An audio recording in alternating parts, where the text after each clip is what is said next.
Because we are ever the professionals. Ever the professionals. Merry Christmas. Merry Christmas. Merry Christmas to you, Merry Ruby. Christmas. Merry Christmas. Merry Christmas. Today was the first time I heard Merry Christmas. I know, yeah. I realised at the weekend I tried to do something sort of Christmassy and festive, but it just rained the whole time, so it wasn't all that nice. But yeah, I need to start saying Merry Christmas to everybody. Merry Christmas, Merry Christmas, Merry Christmas. Yes, because this will be coming out, tomorrow's the 9th, so the next week will be the 16th. Don't be telling people when we're recording. What? We look back into the past. Yeah, 16th. So you've got, 9 days left? 9 days. Yeah, it's like a week and a day. It was Wednesday. Christmas is a Wednesday this year, isn't it? I hope everyone's got their shopping sorted. Yeah, if not, hop to. Yeah. Now, if you listened to last week's episode, you know what's happening in this week's episode, which is the fact that this episode, there's no guest. No guest. Where's the guest? What's happening? Who will be the main focus of our podcast? Me. It's what you've all been waiting for. Your favourite Christmas present. More of Kat. Yes. So last week's episode, if you didn't listen to it, and this week's episode, it's our law. It's the co-host law. It's a festive feature, baby. We're talking about our odd jobs. Yeah. It's the feedback we've got from the listeners of the pod. They want to know more about us. I know you guys are so cute. I know. Shout out, listeners. Yeah, so this week... So this is your Christmas present, just for me. More of me. Well, you're welcome. So, guys, this week's guest on the Odd Jobs podcast, we've got Kat Higgins! As seen on BBC One and BBC Three, right?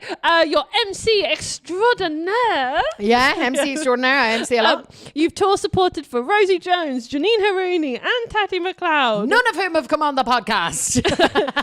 We've asked. But do you know what they are? Incredibly busy and women, successful. very successful. Actually, most are on tour or some version of tour. Jones has just wrapped her tour. Janine is going on tour next year. Buy tickets for Janine's tour. Yeah, and you're also the co-host of the amazing Odd Jobs podcast. Welcome, Kat Higgins! Thank you. As if you're not here every week. It's a pleasure to be here. What a lovely setup you have. Thank you. So nice. I really, the positioning of the lights were excellent today. That was my job.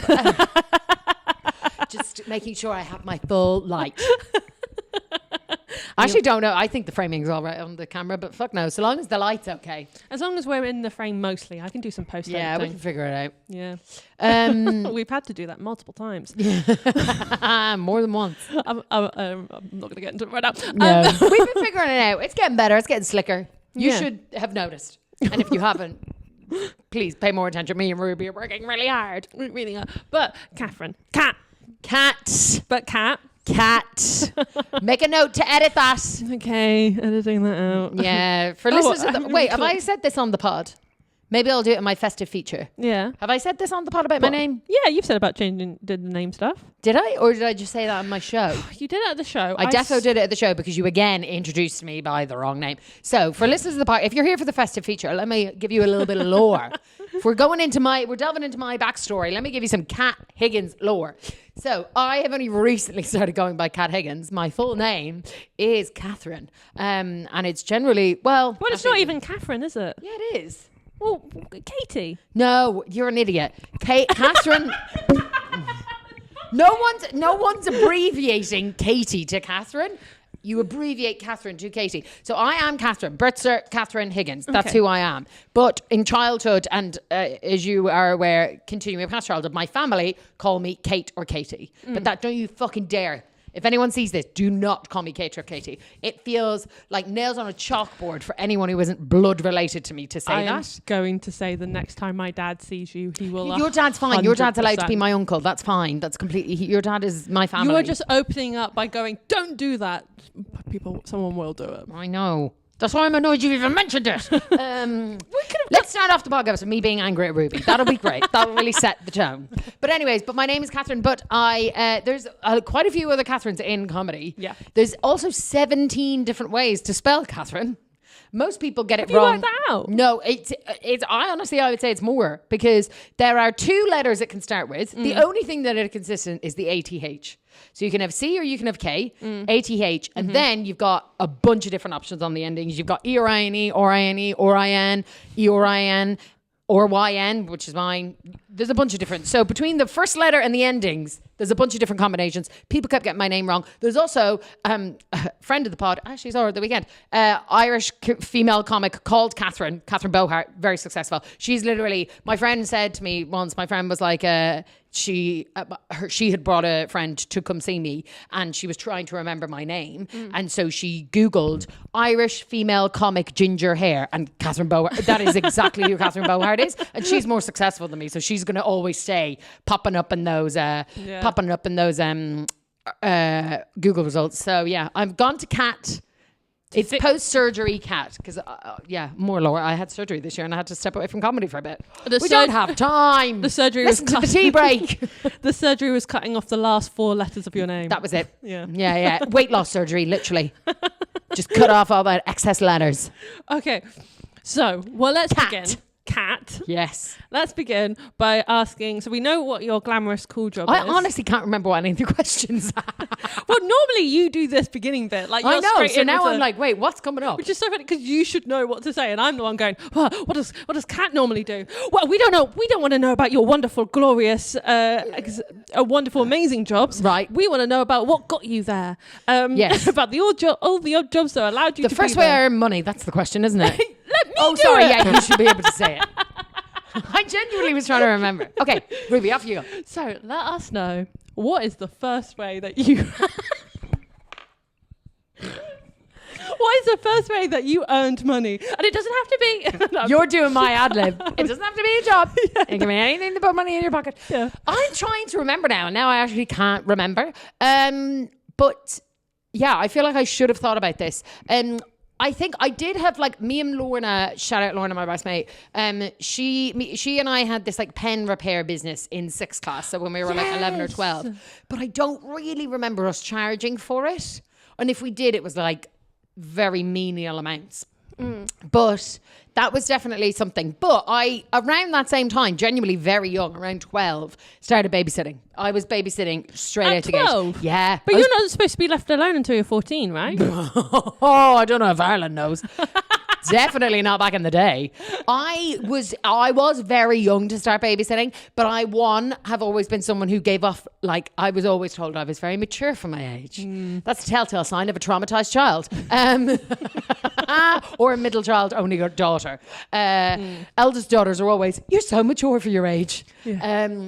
But I had that, and then also, and if you want to hear more about this, come to my show. But my family were quite notoriously bad with babysitters.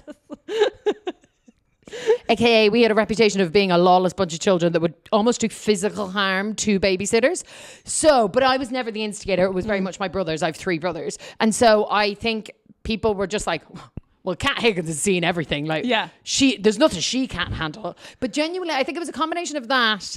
And then also, I'm trying to think whether I babysat in 6th class or whether I was in like 1st year. But it was definitely around like 13. Easily. Were you 12, 13? Yeah. I think I was 12. And I think part of it again was my mum is a nurse and we lived next door to the primary school. So we were everyone in the primary school knew us. But also if anything happened to any of the kids in the school beyond like a little graze, we did have a first aid qualified teacher, Miss Taylor, but anything beyond a graze, she'd call my mum. So my mum was sort of like a pseudo school nurse. And then I think people were basically like, oh, we'll get Kat in. And then also, if anything goes wrong, she could just call her mum, who's the nurse who knows more about this shit than us anyways. So were you quite a popular babysitter? Yeah. So how many babysittings would you do in like a week or something? It would really vary. Honestly, it was very seasonal work because like coming up to Christmas now, you're booked and busy. Everyone's got Christmas parties, there's work to do. Oh, let me tell you, run up to Christmas. And it works out because you want a little bit of change and stuff like this. But, and I feel like I started off babysitting for a family friend. And it was genuinely one of those, like on the day, I think whoever the babysitter was supposed to be dropped out. And they were just like, whatever else. And they rang my mum. And mum was like, yeah. Katie, as she would call me. She'd be like, yeah, she'll come round and look. And I remember who it was. And I remember my mum just being like, they'll be in bed or they'll be put to bed or you just put them to bed. Anything goes wrong, just ring me or ring them. Like, it was one of them. They were like, we really want to go to this party or whatever the fuck it was. And we need someone. And so my mum was like, yeah, my mum was always... And I've picked this bone with Fran before, but my mum was constantly basically being like, you can handle that with stuff that I shouldn't have been handling. She was just constantly like, she's got it. Don't worry. One of the things was when I didn't break. Again, come to my show. But my brother broke my toe. He dislocated and broke 2 toes. And I ended up in A&E when I was... maybe 12, around that age. And I had to go... Did you say dislocated and broke? Yeah, so we were in the sea jumping over waves. You know the way you jump over waves, whatever else. And I don't know, got in my brother's way, annoyed him, something else. So as I jumped, he shoved me and my foot just jammed into a rock, a boulder in the sea. And so my toes got crushed and my big one got broken and dislocated. And the other one, because I have that thing where my second toe is bigger than my friend there, that one got broken and the big toe got broken and dislocated. And would you believe you actually use your big toe for a lot of balance? Yeah.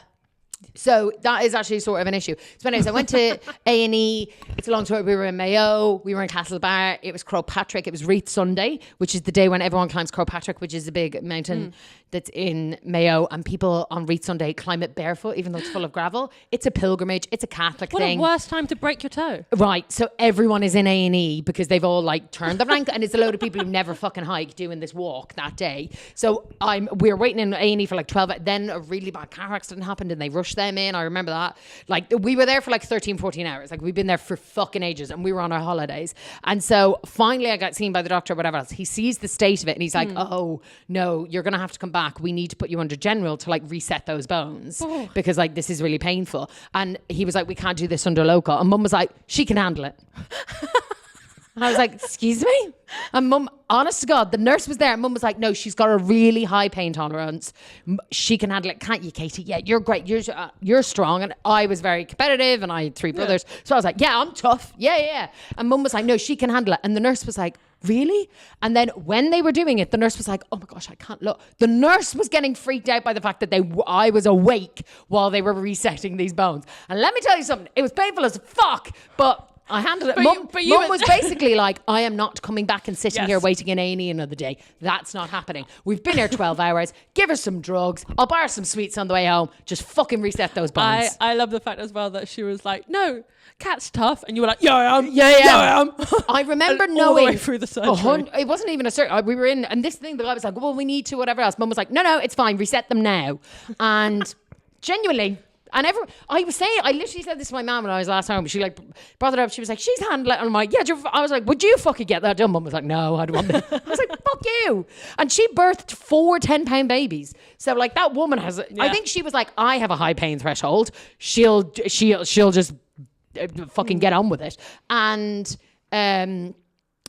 yeah, but I said it to my mom recently, and I was like, I don't know whether I do have a high pain threshold. I was like, did I? Because I hadn't really broken a bone before that, anything. I was like, had I demonstrated a high pain threshold? And mum was like, well, I knew if I told you, you'd believe it. And I was like, so now I'm like, I've always said I have a really high pain threshold. My mum's a nurse in a hospital nearly fainted when I was getting something done.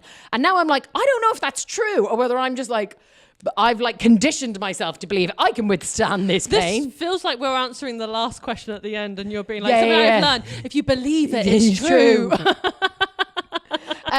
yeah, anyway, so I started babysitting. But anyways, yeah, so wait, what were we talking about? Broken toe? You were bringing up broken toe because you're talking about your brothers and about your brothers being... Yeah, so basically I feel like there was something else to it. But yeah, my brothers were just really rough and tumble and whatever else. And so I was just that thing where my mum was like, she can handle it.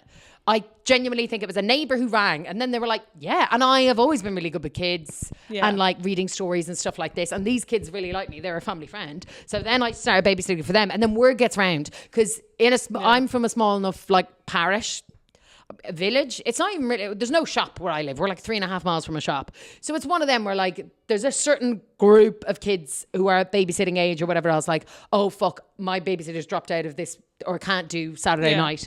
Who do we ring? Who do we call? And then names get shared around. But there was a couple of families I was a regular for. And I was doing a lot of it. The Woodses, who are a great family. I fancied the dad. I think I've mentioned this before. He was the carpenter. The carpenter, yeah. Emily Bampton's episode. Yes. But then there was a family. Right. And this is actually quite a good lesson. I was going to ask who was your favourite family to babysit for and who was the worst. And you don't have to name them. The Woodses easily were the favourite. Or... You don't want to name too many because then the worst one will be through elimination. They'll be able to work out who they are. I don't care if the worst people know who it is. The mother's still in the church choir with Fran. Anyways, there was also a family. Let's just say I won't name them. But I loved working. They have this beautiful house, this like old Georgian fucking mansion, this like gorgeous old house that was like a generational thing. Like they didn't live in it originally, and then like the granddad or whatever else like passed away. They lived down the road, and they moved into this house. And I then worked another job I had that I'm sure will come up. I worked with the son, like because the eldest wasn't that much younger than me, maybe only a year or two, but he went to the all boys boarding school not far away. So when he was away, even when he was like, I was like 14, he was 12 type thing. So I did babysit him once or twice, but it was more like once he went to boarding school, he had 3 younger siblings. And I identified so much with the little girl. Well, there was 2 little girls because there was like one of 4 and there was 2 little girls, Susie and Emma, and I loved them. But I used to put them to bed and then just like pretend that it was my kitchen. And I was like 14, but I was the first time I had house envy. It's like an old house. Yeah. And you don't always get like old, beautiful, like houses like that in Ireland.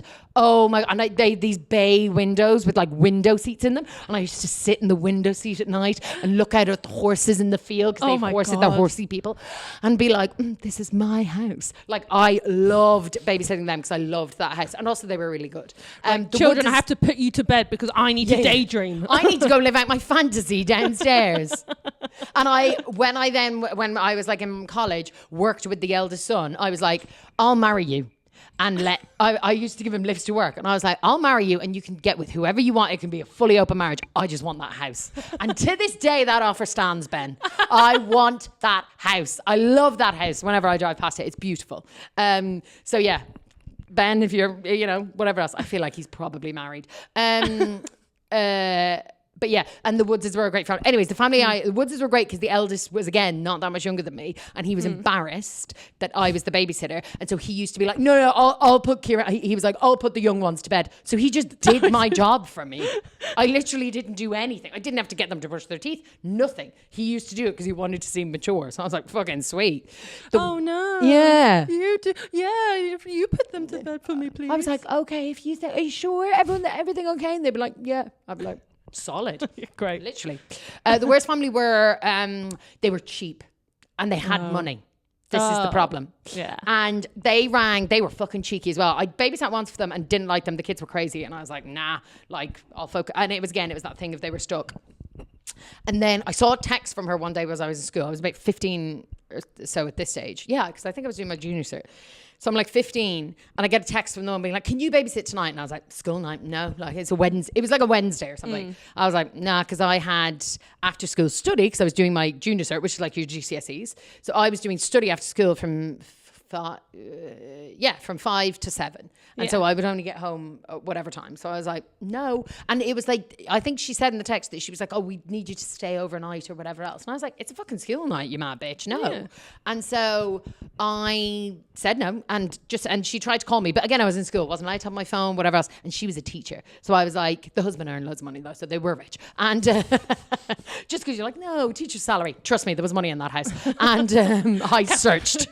Catherine found it. Yeah. I went looking. No, but anyways, texting rang me and I was like, I'm just going to ignore that. And then I get a phone call from my mum at like 5 o'clock, something they were going into study. And mum was like, hey, Kate, I've had a call from so-and-so. She was like, she really needs a babysitter tonight. So when you're done babysitting, I'm going to drop you around. I was like, what? My mum was like, well, she seemed like she really needs someone. No. She was like, I'm going to drop off your uniform now. So you have fresh uniform for the morning. I was like, what? And they live like just up the road from us, and they live in a little like estate, like a little cul-de-sac, and in that cul-de-sac was 2 people I went to school with. So the bus stopped off there, and so mum was like, just get off the bus and go to their house, because I think she'd said they need to go at 7. I was like, well, the bus won't get me there till like 7:35 or 40 or whatever the fuck. So I was like, oh no, can't do this. And so she was like, no, I'll have already dropped round your pyjama. I'll drop it off now. And I was like, what have you done? You saw me down the river. And then mum was like, honestly, they'll be in bed. Like, you just sleep over and then you get the bus from there in the morning. And I was like, for fuck's sake. But I was like, this is so weird. If I asked to stay at a friend's house on a school night, I would not be allowed. But my mum was pimping me out to the community, right? I think maybe that's why I was babysitting young. Everyone was like, Fran Higgins will sell her daughter to anyone. Anyways, I go and do it, whatever else. The kids are not asleep. And they're fucking crazy kids. It's a school night, whatever else. And they were like, oh, we'll be home late, but you go to sleep. But maybe just... And I'd never done an overnight before, ever, in anyone's house. And so I was like, it feels weird to go to sleep while the parents aren't home. And also their house, like never stayed in the house. Like, guest room was like downstairs in this like weird cold room off the garage. And I was like, I was like, I don't think I'm supposed to go to sleep till they come home. You know, I just didn't know. And also, because these kids are fucking bananas, I kept putting them to bed. And then I would I'd be downstairs. It'd be like at 10 p.m. on a Wednesday night. And this like 6-year-old, I could hear playing in her room. She was one of these kids who had loads of toys in her room. And I was like, I never had toys in my room. But anyway, she'd be like playing and going bananas. So I was like, I don't want to go to sleep. And then like I could hear one getting out of her room and going into her sister's room. So I was like, they're wreaking havoc. And so I was like, I don't feel like I can go to sleep. But the parents didn't come home till like after 2 a.m. or some bullshit. Yeah.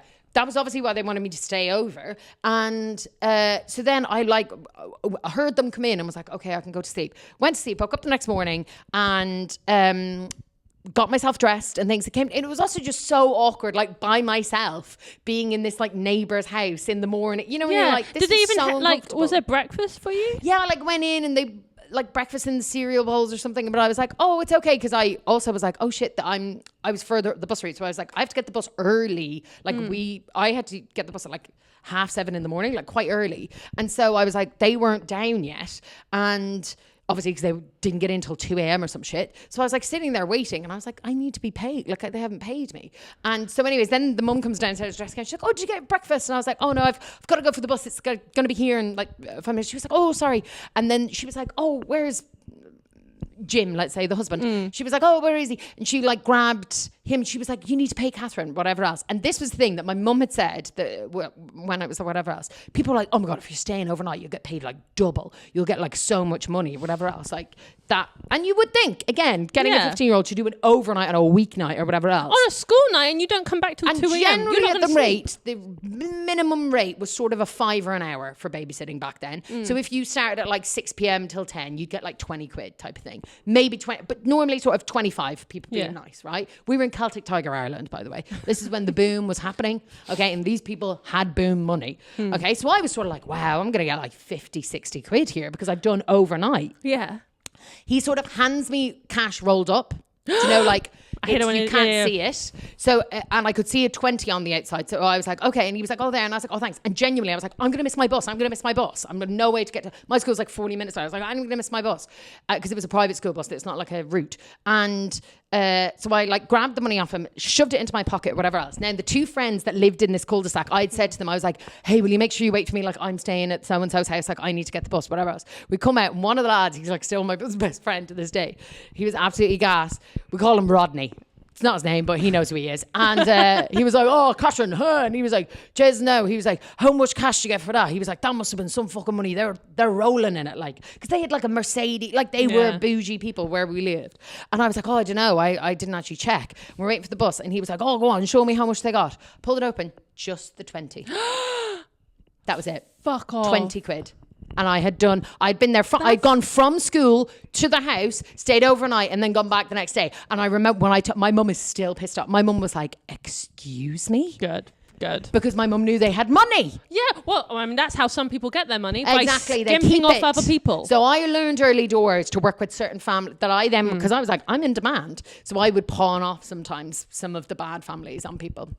Or I'd be like, they're not great payers, whatever else. But I never went back. I was like, Mum, I'm never going back to that house again. And I never did. Good. And the mum's still so lovely to me at Christmas when she sees me. And I'm like, hi, cheap bitch.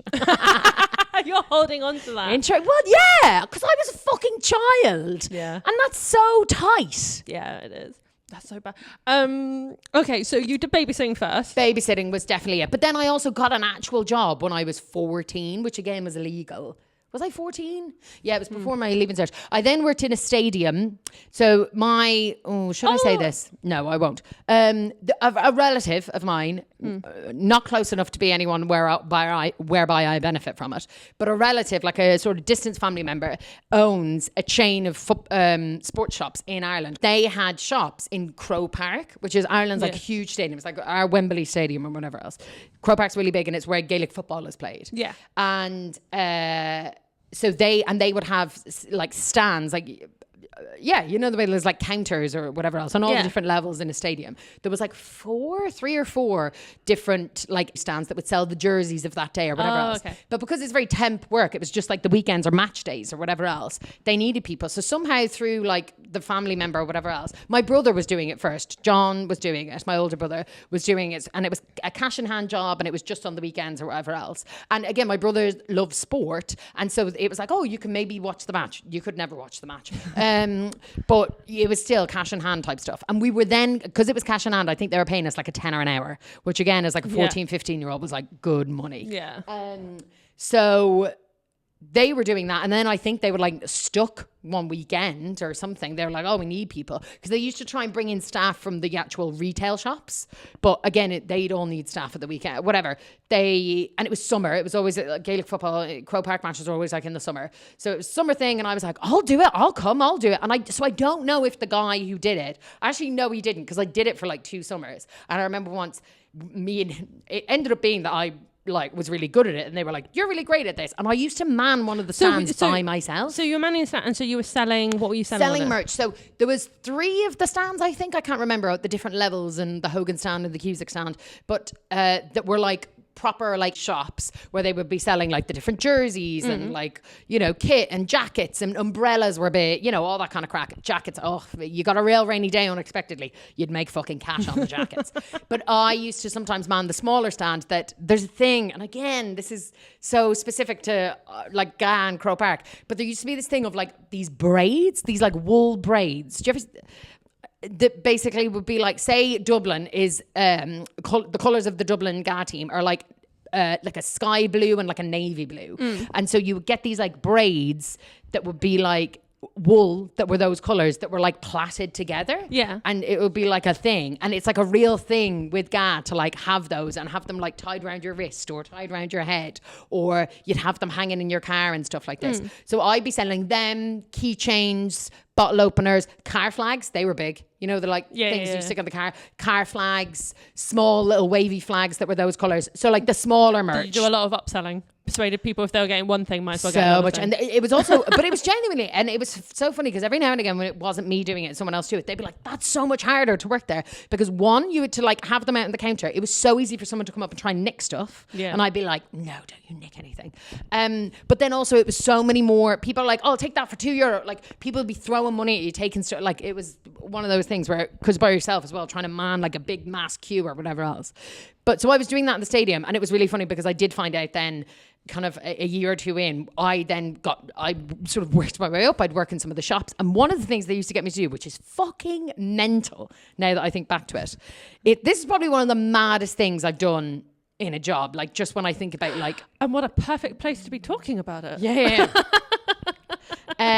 Was that basically, because again, this is Celtic Tiger, we're talking boom time, lads, there's cash flowing, and like a Ga jersey is like, I don't know, like 60 odd quid, if not more. And people would be selling like loads, and especially the corporate level, you'd be selling loads of jerseys and stuff. And people used to really pay in cash back in the day. Like that used to be, cash was king back in the day. And so there would, like before the match, you'd be doing so many transactions. You would have like thousands of quid just in this stand in cash. Yeah. And even I, on the little penny stand, would end up with like hundreds of quid really quickly in cash. And obviously, like, you're just exposed. There's no security guard. There's no doors. You're just like a stand in the stadium. So they wanted to do a cash lift. So like once the game had started, they would go round to each of them and leave you with just like a baseline float again. Yeah. Like they'd leave you with a good float, but want to lift everything and put it in the safe. There was a safe in the like storeroom where we kept all the stock. But they used to get me to do the cash lift by myself. So I used to go, and like, I am not joking you, I would go from 1, 2, 3. I would go to the 3 of them, and easily amongst the 3 would have about 4 or 5 grand cash in my pocket. And they never gave me like a bag. Well, actually, sometimes we used to have a cash bag, one of the like float bags or whatever else. And they'd say, oh, in your hand, hold. I used to get like, you know, in the float, you would get those like plastic bags that were like 10 pounds of ones or 50p's or something. Yeah. So that it looked like I was just bringing change from one, because they were like, if anyone follows you. And the reason they gave me this job is because I was tangentially related to the CEO of the company. So they were like, she won't steal. That was because there wasn't like the best records. They'd write down on a thing to be like, that's that much, this is how much we've taken. But it was literally paper and pen style shit. So I could have easily siphoned off a few £100. Yeah. I look back now, I don't know why the fuck I didn't. Right? But when you're doing those cash lifts, Yeah. like, or when we did banking at the pub, you're supposed to... Like, you're not supposed to have a specific banking bag or a safe bag. You're supposed to just put it in like an unassuming backpack or your bag you currently have or whatever. Yeah. You're not supposed to do it on the same day. On an unassuming 14-year-old girl. That's the best way to do it. That's what I'm saying, is that you are just being like, no one's going to assume that you're walking around with £5,000. And so I remember the manager one of the times being like, here, make sure, because it became like my thing to do. So they would literally send someone from one of the other stalls down to my little accessory stall sometimes. And then it would be like, right, Catherine's going to go do the float, whatever else. And he would be like, make sure you wear your O'Neill's, because we'd be given a t-shirt to wear or whatever else, but O'Neill's like a trade, because they had zips on the pockets. So that because he was like, that way then just the cash straight into my pocket. And the other thing they sometimes used to get me to do was like a cover, was like a whole jersey size. So it looked like I was bringing stock from one to the other. But again, the braids, like something small that they'd be like, oh, in case, because they were like, in case anyone's following you or watching you. They really do think there was a threat and they were sending you anyway. It happened at the stadium. The bars used to get robbed. And so I didn't know this at the time, but my brother was like, yeah, because you remember the bars, people used to like be drunk, come over the bar, fucking deck the lad, rip the cash and run out. Like it used to be a thing because there was no security or whatever else. And so I was like, I had no idea. I loved it though. I'd be walking around being like, I have so much money in my pockets. And I remember as well, which is mental. You know the way nowadays, like if you're in a shop and like it's known that like, oh, if you're somewhere and they're trying to shoplift or whatever else, just let them steal. Like don't fight them off. I used to walk around at 14 fucking years of age, 15 years of age as a girl and be like, if anyone stops me, I'll go for his fucking eyes and then I'll kick him in the balls. They don't know. My mum thinks I have a really high I have a high pain tolerance. But yeah, I used to like play out scenarios in my head. Yeah. And then I'd be like, if I'm near one of the like sort of entry points, because there used to be, you know, stewards or whatever else, I'll run up there and I was like, I'm not, they're not taking this cash off me. I should have thrown it in their faces. Especially because that distant relative, weirdly, some family beef happened that we don't have time for. And they fired me from the job because I called in sick one time when I had crippling period pain, which I now have been diagnosed with PCOS and endometriosis.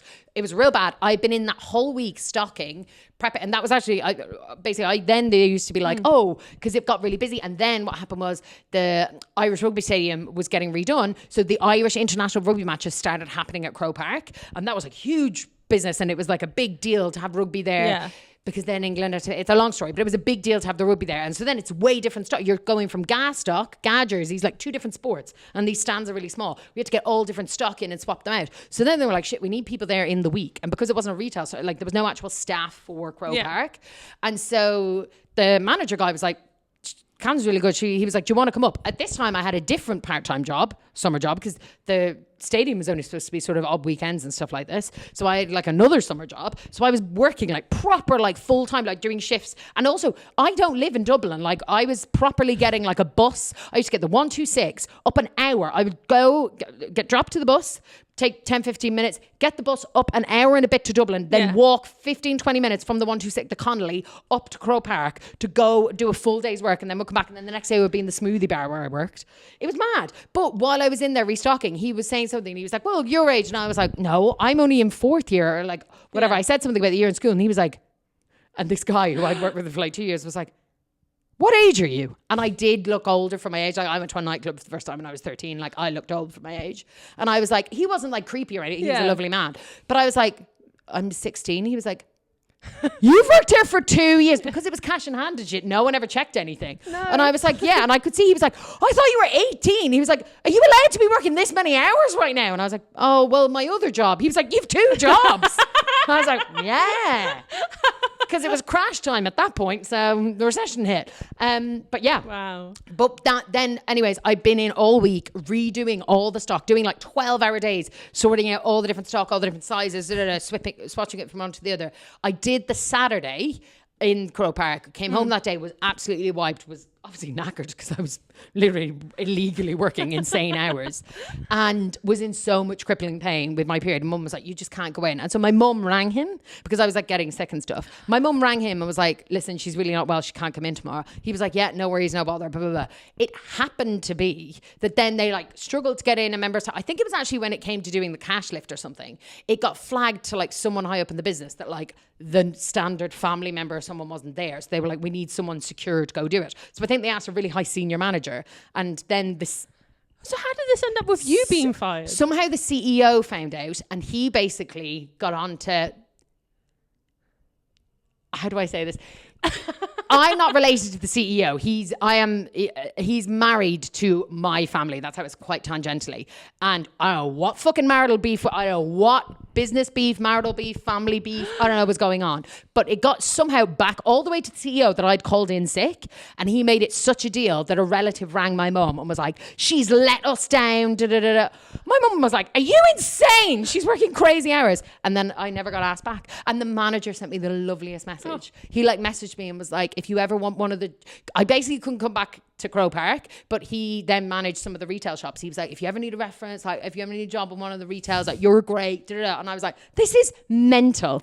Okay, so while you're working all of these jobs and you're hustling and doing all this as just a mere 14-year-old, what was the job that you were aspiring to be doing when you were younger? Honestly, everything. I wanted to be a pop star. I wanted to be an actor. I wanted to be the president of Ireland. I wanted to be a doctor. Like, I wanted to be everything. And that's a very you response. Yeah. You love putting your finger in every pie. Single pie.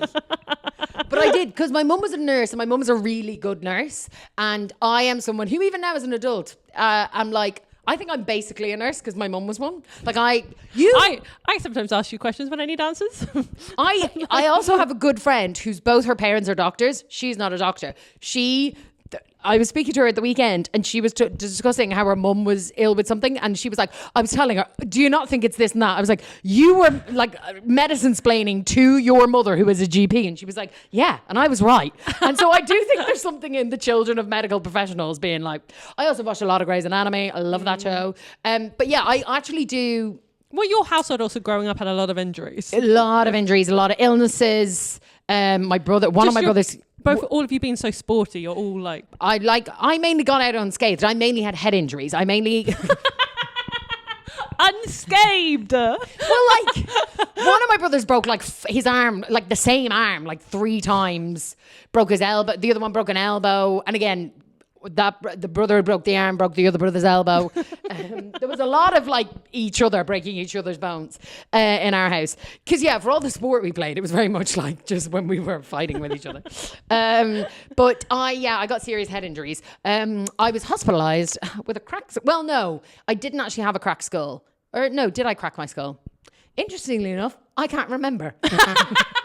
That feels like part of the problem. Yeah. I'm like, maybe I should look into that. No, I had a serious thing because it's a really dumb story and I was an idiot. But I got into a tube of fencing and then bounced on a wall at a friend's house. We were all doing it as kids. And then I stupidly, because I'm a show off, struggled to believe it. I like hopped on this wall and fell because I was in the tube of fencing, just fell straight onto concrete on my head from sort of a height. And I came to, we were at our neighbours with like another family. And I came to with all 3 mums, like pinning me down, being like Catherine, whatever else. And I bit one of the mums because I was in so much pain. I was like, no. I was trying to, because they were like holding me down because I think they were like, they were trying to hold me in place because they didn't know if I'd snap my neck, if I was paralyzed. Like, it was quite bad. And I'd fully like gone unconscious and stuff like this. And it was really hard apparently to get me out of the tube of fencing. Because I was limp. And they were like, do we roll her out? Anyways, they like had to drive me. They like called an ambulance. The ambulance was going to be too long, so they drove me to hospital. I was fine. What was hilarious was I was in the same hospital room my brother had been in. like a year or two earlier. But they were worried I had like bleeding or like I think my brain swelled a bit like this, but I was fine. And did that rule out any of your job prospects for you? No, honestly, it was fine. But I think that I do remember that hospital saying, I just like hospital. I'm good in a crisis. I don't. I actually think this is slightly skipping ahead, but a job that I haven't done that I would love to have done is a paramedic. I think if I didn't do comedy, you would thrive. I would love to be, and I genuinely like, because my other jobs, and again, I've done a bajillion. We're never going to get through them, but is like my degree was sort of in communications and marketing and PR and stuff like this, and so that's kind of the day job, desky jobs. I've done a lot with comedy, but from when I left college, I didn't love the degree. I did an internship and whatever else, but from sort of when I left college, I've been pursuing some version of like acting, comedy, whatever else. So that career was never the focus. So I was just doing whatever my qualifications would allow me to do to earn money to pursue comedy and acting. But if I was properly like, I'm going to hang up my boots, like I don't like comedy, whatever else, and I was like, I want a job that I really care about, I would go and try and be a paramedic. Because I love that's being in crisis. Charge. Yeah. Well, it's being in charge of a situation. Yeah. It's been the focal point. It's being nurturing of other people. My friend's going to be watching this. She'll be like, you have to tell the fucking story. So I also am known with some of my friends as being, I know first aid. It's like a phrase that's said a lot because basically I do know first aid.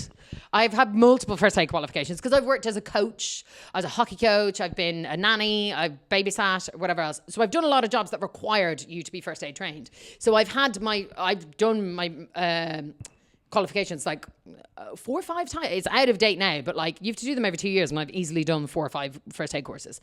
And so I am up on my first aid. But the first time we went on a girls' holiday when we were like 19, 20 or whatever else, it's my first night, to be fair. Everyone else had been there a bit longer. I was working. I had many jobs, as I do. So I came a bit later, and we went to a foam party in this bar, and I'll tell you, it was in Tenerife, and it was dodgy because they were giving us glass, drinks in glasses, whilst there was just foam everywhere.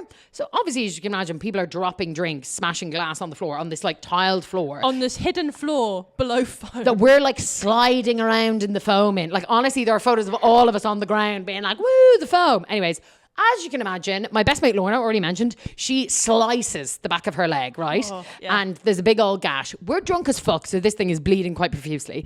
And anyways, we're there and everyone's like, blah, blah, blah, and the guy in the bar seems really stressed. He doesn't know what to do or whatever else. And I'm like, I got this. And I'm so drunk. Like, I'm so drunk. Like, I can't explain. It was like first night of holidays, like really like, I'm so buzzing. Everyone else has been here. I had FOMO. Like, I've drank 4 of those like blue buckets of drink. Like, I am fucked.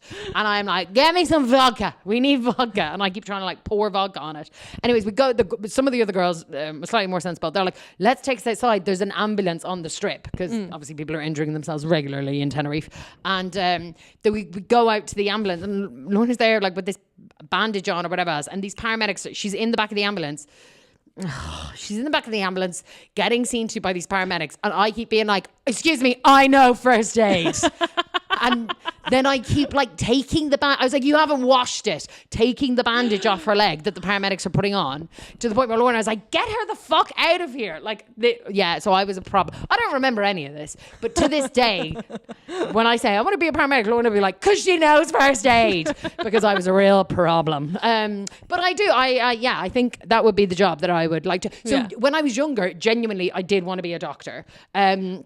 But and that was why I think I've mentioned before that I did chemistry in because I also I did work experience when I was in 4th year as a nurse, and knew I didn't want to be a nurse, and I did some as a physio and as an OT. I did like a rotation of work experience in a hospital and worked with a few different departments. Oh, that's really cool. Yeah, it was really, really cool. Shout out Catherine Dempsey, my friend Kira's mum, who got me in and sorted that out for me. But I was like, yeah, I'd like to work in a hospital, whatever. So I sort of was like, maybe physio, maybe OT. Like I didn't know, but I thought something medical, because I like to be wanted. And but so that's why I did chemistry for Leaving Cert. But I was so bad at chemistry, I hated it, and I didn't want to do biology because I hated the teacher. Again, it's been mentioned in a previous episode. I think in the episode last week. Oh yeah, last week. Yeah. Miss Crummy, Miss Scummy. Yeah. You listen to the anecdote. But yeah, so that. But then also I loved like law and politics. I did mock trials when I was younger. Again, arguing. Yeah. Or debate. 100%. You love it. I was captain of the debate team. Yeah, which is so, that sounds like a joke. No. It sounds like you're like mockingly saying, yeah, I was captain of the debate team. No, I was captain of the Ruby Jones debate team. That was the name. The Ruby Jones Memorial debate team. I was the captain. And I loved it. I loved forming an argument, doing whatever. And that's very lawyery. And off the back of doing the debating, I then was in mock trials, which are like these fake trials that happen. Trials. But where did yours happen? We did them at the courts. Yeah, we did it in the forecourts in Dublin, which is like where all the big fucking high business trial. It'd be like in the, what is it called here? What's the one? The Old Bailey. It's like going into the Old Bailey and doing an actual mock trial. It was bananas. We got to the national finals. Our team. Go on. Yeah, and so we had to go to Leeds, Ooh. which from Southampton to Leeds, significant. I was about to say, that's a trip. And so we went up there and we had to stay in a hotel overnight and our school was doing it. We're like, this is mad. And then we looked around the room, and bear in mind, we were teenagers, 13-year-olds, right? Oh, that's young. We weren't that, we were older. We were 17. We were like, we were one of the younger teams there. Okay. We were 13 and we were all, because we had to dress up like as if we were going to court. Yeah. So we were dressed up, but we were just like a normal school in Southampton. And so we were dressed up in like what our parents had available to us. Either what we already had because we had some smart clothing because some of us had been to weddings before. Yeah. Or things that were hand-me-downs from our siblings. Just the idea of one of you in a veil. But then when we got there, we looked around. Everyone else, it was very clear everyone else was from a private school, boarding schools, like the more affluent schools. And I was like, God, fuck, we don't fit in. That was very bizarre, but it was really fun. It was really fun doing it was so fun. I loved it. And so like I did that, and then I also was in like school musicals and plays and stuff like this, and I knew I loved performing and being in attention here and stuff. And so I still to this day I would have loved to have been a singer or a musician, but I just amn't good enough at singing. I was always like, fine. I was like in the choir, never the soloist. Do you know what I mean? But I would have loved, So honestly, I was like, I want to do everything. And I'm still like, I want to do everything. Yeah. I'm still not sure what I'll be when I grow up. We're working on it. Yeah, we're figuring it out. We are figuring it out. But yeah, I've done enough of the jobs to know what I don't want to do. And honestly, I think that is a real key thing. Yeah. Okay, well, we need to pick another question go on. you. I feel like, see, the thing is, I know so many of your stories. I know. Well. You go. So I'm like, all in the chamber. Looking at I feel like we haven't even really scratched the surface of the odd jobs. No, we really haven't. Maybe I should rattle off some more. So, dog walker. I worked in a smoothie shop. That was when I was working in the stadium. Then I became a tour guide. I loved the tour guiding job. That was like 4 years of all my college summers. I did that. Yeah. Aisling B actually also worked in that same space and was a tour guide there as well. So there was a real Kildare comedy pipeline coming out of the Irish National Stud in Japanese Gardens. Great place, go visit it.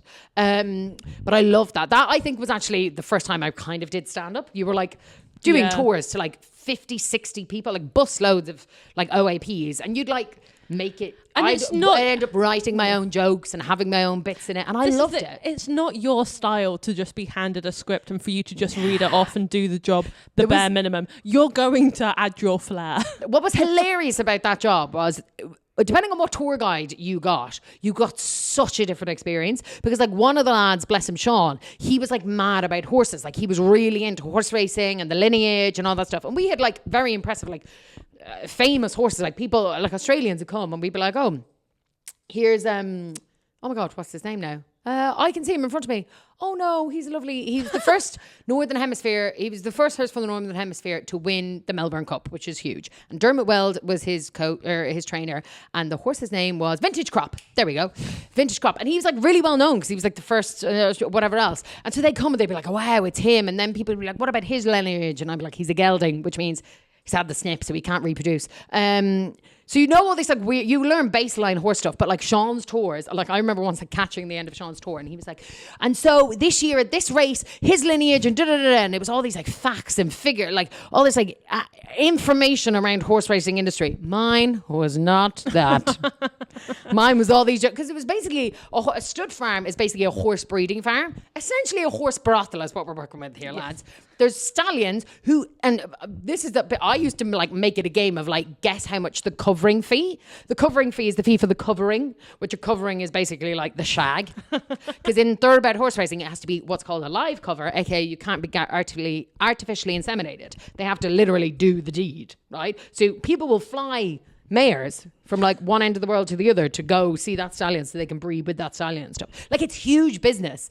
And but anyways, to get covered by this stallion is a fee. And I used to be like, guess how much the fee is? And because we'd won a stallion, Invincible Spirit, and it was a lot. Guess. Okay, I have to guess how much the fee is. And this is how I'd clarify it. He can do up to 5 a day. Technically, they're allowed to do 5 a day because 4 hours in between. But they generally average like maybe 2 or 3 a day. And then the breeding season is from the 14th of February, Valentine's Day. Very romantic to kick it off. See how I remember all of this? Till I think the 14th of May or something like this. Something like that. But it's about maybe 3-4 months. Okay, 3-4 months. 3-4 day. And people are flying horses to this. So they can do. I'm thinking it's got to be more than the cost of that flight. Because otherwise it won't be worth it. I don't know how much it is to fly a horse. I want to say, like people who come from Ireland on a ferry. My automatic guess, 15 grand. No. Way more. Whoa. Way more. 30 grand. Double it. 60. And this is back in the day. So I would say in Are you going to say tiger? There's the Celtic tiger. Ruby has no idea what the Celtic tiger is. I just reference it constantly. The boom and the bust. The boom and the bust. There's Ruby. Definitely some sort of Amazon series. No, about Ireland is really like a pre and a post Celtic. It was like when we, for the first time ever in our history, basically had money, and we lost the run of ourselves. So much so that we fucking squandered it, and then there was a huge economic crash, and it was like really, really bad. So boom and bust. But no, this was post actually the crash. But the horse racing industry always has fucking money. So 60,000. 60,000 per cover. Per cover. So like each shag, you're paying 60 grand for this horse to shag your mare. And so I'm like, this is funny. Like, how are you not making jokes about this? There's also a teaser pony. So do you know about this? Teaser pony is where basically the mare, like if you want the mare to be covered by the stallion, you'll often like send her, if she's not in the country or near, you'll send her to the stud farm like when it's coming to breeding season, because she like you can't always tell, the same way like, all us gals, right? Cycles are a little bit unknown. And so you want to make sure she's in heat, as they'd call it, right? Basically she's ovulating. And you want to ensure that like she's there, and because that can only last like a day or two, so it has to be there. And again, if the stallion's already in the covering shed, he's got to wait 4 hours because that's how long it takes his sperm to regenerate. It's a whole fucking thing. So they were like, she has to be on site. But sometimes the mare, they can be like, they check the mares, and so they'll be like, oh, I think she's coming into season. And what they would do is, because, and I'm sure there is a more scientific way of doing this, of checking her ovulation levels. I'm certain of it. But what they used to do in the farm, and this sounds like a tale, but like I saw it happen, was that there would be a pony, right? Like a male, like a stallion, but he was a pony, right? So not a thoroughbred, who they used to have in this stable. God love them.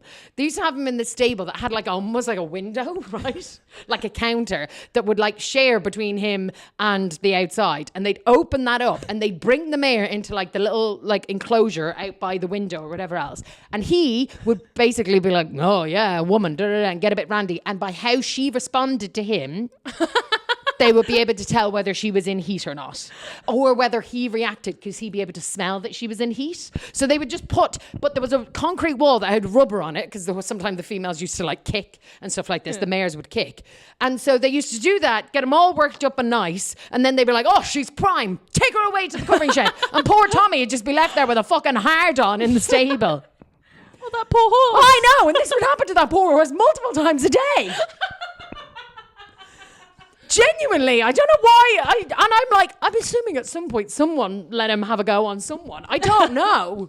Have to. But yeah, so how am I not? So we go round on the tour of the route. We like would pass Vintage Crop and Beef or Salmon, these like famous horses. Then we'd see the mares and the ponies in the fields. We'd explain about and then you see the cucks, the things. And then we'd go into the stables, and then we'd be like, well, this is Tommy's office, and we'd explain who Tommy was. And I'm like, what do you want me to do? Not make jokes about this?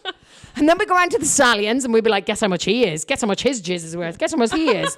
And then we go to the covering shed, right? Which is the shed where they do like the coverings.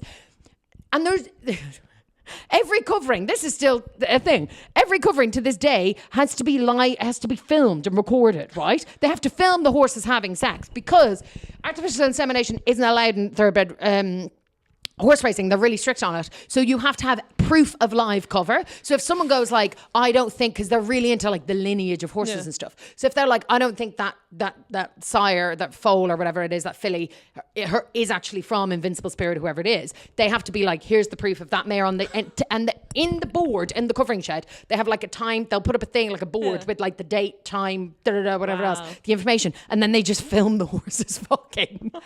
And I used to make jokes that you could buy the CDs in the back of the gift shop. Horse porn jokes, ladies and gentlemen. Great.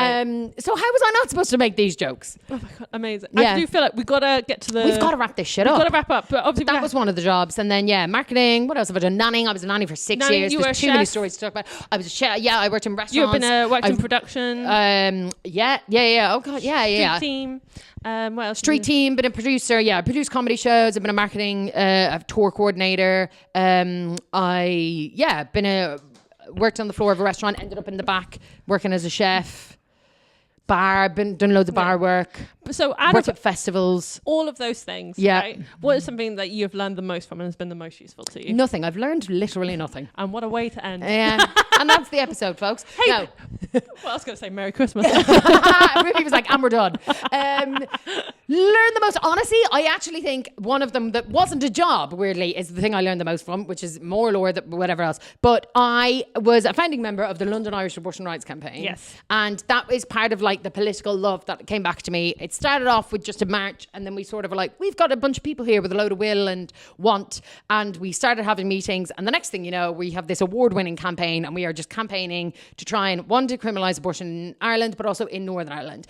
And hop, skip and a jump, it's very complicated. We sort of, not accidentally, because it was exactly what we were trying to do for years, but very accidentally in how it actually happened, ended up on one day decriminalising abortion in Northern Ireland and same-sex marriage, which is a hell of a doozy for a day. That's a hell of a day. But that campaign, none of us were getting paid. None of us were, it was our full-time job. We used to get emails from like journalists and all sorts to be like, oh, can we shadow you? We won awards. Glamour gave us an award for our campaign. There wasn't a wage between us. All of us were just really, really not doing our day jobs and doing this on the side. And it was the first time I did sort of comedy as well, in the sense that I ran pub quizzes as fundraisers for the campaign. And I would write the pub quizzes and again, be cracking jokes with a microphone in my hand to a pub full of people. And so that's sort of gave me the confidence to go do comedy. And genuinely, it was that thing where I was like, oh fuck, there can be no structure around something, but if you like have a lot of will and intent and a group of people work together, like you can actually kind of change the world. Like there is a law that has changed now that wouldn't have changed, not without me personally, but without like the group as a whole. And like genuinely, repeal the 8th was like a lot of people, but Northern Ireland was kind of us. Yeah. It was Stella Creasy who worked a lot with us, and one of the founders of our campaign was Stella's aide in Westminster. So and some of the words that were read out in Westminster that day were written by Paul, one of the guys in, it was genuinely very much had our fingerprints on it. And I think it's the thing I'm proudest of, but it also made me realize that the only thing that's required to change anything in this world is a lot of hard work and will and want. But no one's ever going to give you, it's not like, oh, you have to be given the keys to the castle. Like you can just start banging on doors and eventually one will fall through. And so I think I learned so much from that in the sense of comedy as well. Like a lot of shit hasn't worked out for me with comedy in the sense I started getting going and then COVID happened and then I started to do BBC and tour support stuff, and then I got my vocal cord cyst and whatever else. Like you'll get sidetracked, but if you just keep at stuff and keep working hard and get good people around you, shit'll happen. And if you just believe it. If you just believe it, then it will happen. Full circle moment. Shout out to Fran. If you believe you've no pain tolerance. That was a lovely note to end on. Yeah. And it's very true. It's very sincere and true, yeah. But those are some of the odd jobs. Merry Christmas. Merry Christmas, To everyone. all the listeners. Genuinely, have a really great break. We're taking a break now for about 2 weeks. We'll be back in January. Yeah, I think it's the 6th of January. I can't confirm, but it's... Oh, and we have some great guests. Yeah. The first episode back is a real... We can... Mary O'Connell. Yeah. Yes. It's Mary Mary O'Connor's the first episode back. Amazing. Sorry. It's wonderful. It's a really good one. They always are. Okay, right. We love you. We love you. Also, buy tickets for Christmas. Buy tickets to any of the comics tours that we've highlighted and things. All of our previous guests, they're all amazing. We wouldn't have them on if they weren't. Also, Ruby and I are both at Leicester Comedy Festival, the 12th of February. The 21st of February. Make yourself some plans after sober January or dry January or whatever else. Come see us. Please like, share, follow, subscribe. And thank you so much. Merry Christmas. Merry Christmas. We love you. See you in the new year.